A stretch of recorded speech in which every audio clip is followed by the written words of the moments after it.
Voice, आज की आवाज। इंदौर के प्रमुख आस्था के केंद्र सिद्ध रंजीत बाबा के मंदिर पर दंड नगर निगम द्वारा लगाया गया है। इस मामले में शहर भर के आम और खास लोगों ने कड़ी प्रतिक्रिया दी है। वरिष्ठ अधिवक्ता एवं मीडिया पैनलिस्ट प्रमोद कुमार द्विवेदी ने नगर निगम के दुस्साहस पर सवाल उठाते हुए बताया कि उस इंदौर नगर निगम के विकास काम बिना योजना, बिना दूरदर्शिता के सिर्फ अंधेरगर्दी है। आपके सामने नाला टैपिंग, पेयजल आपूर्ति, बेतरतीब निर्माण, सड़कों, तालाबों की हालत, सड़कों पर सहमति का अतिक्रमण जैसे कामों का उल्लेख करना ही काफी है। द्विवेदी ने बताया कि जिस मंदिर के प्रशासक स्वयं कलेक्टर हैं, वहां उनके मातहत निगम अधिकारी ऐसी कुचेष्टा कर बैठे हैं। बाबा रंजीत भगवान की यात्रा थी। इंदौर में खजराना गणेश मंदिर, रंजीत हनुमान मंदिर और बिजासन माता मंदिर सरकारी नियंत्रण में है। व्यवस्थापक कलेक्टर हैं। इस मंदिर की यात्रा में सम्मिलित होने के लिए मुख्यमंत्री को और गृह मंत्री को निमंत्रण पत्र दिया गया था। सवाल ये है कि क्या अगर वो दोनों शामिल हो जाते तो ये अर्थदंड नहीं लगता?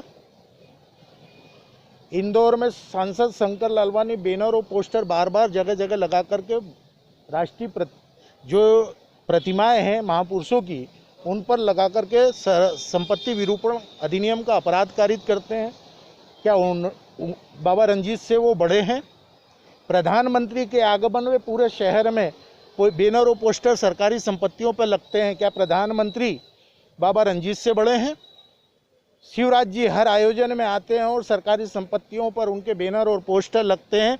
यहाँ तक कि नेहरू स्टेडियम में पानी के पाउच फेंके गए थे और उसकी प्लास्टिक किससे गंदगी थी।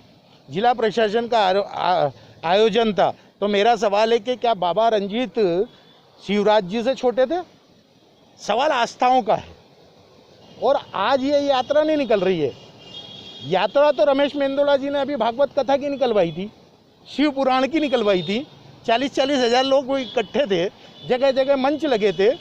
क्या उस पर तो ये यात्रा भगवान की स्वमेव भक्तों के माध्यम से आदि कई सालों से निकलती आ रही है। बिना किसी बैनर पोस्टर के भक्त आते हैं। तो भगवान मोदी से छोटे हो गए, शिवराज जी से छोटे हो गए?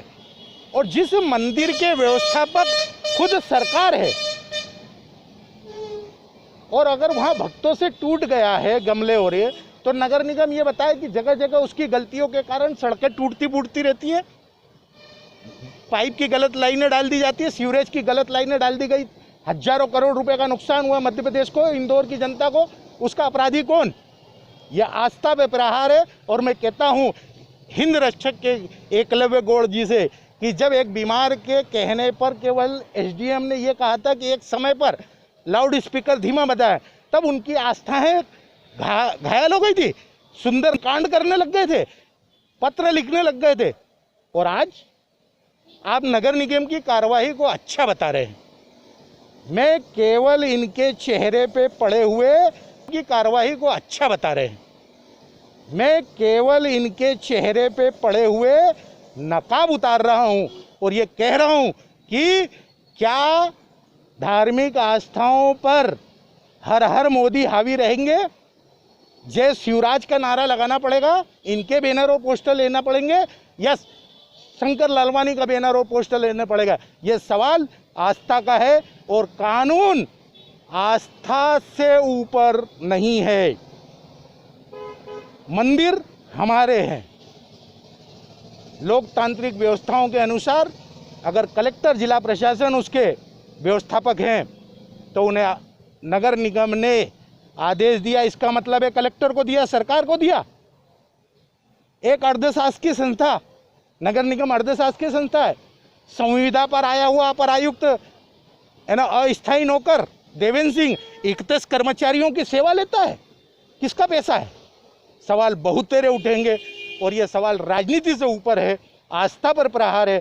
30,000 रुपये कई लोग भरने को तैयार हैं, लेकिन सवाल दंड का नहीं है। सवाल यह है कि किस प्रकार से आपने नोटिस दिया।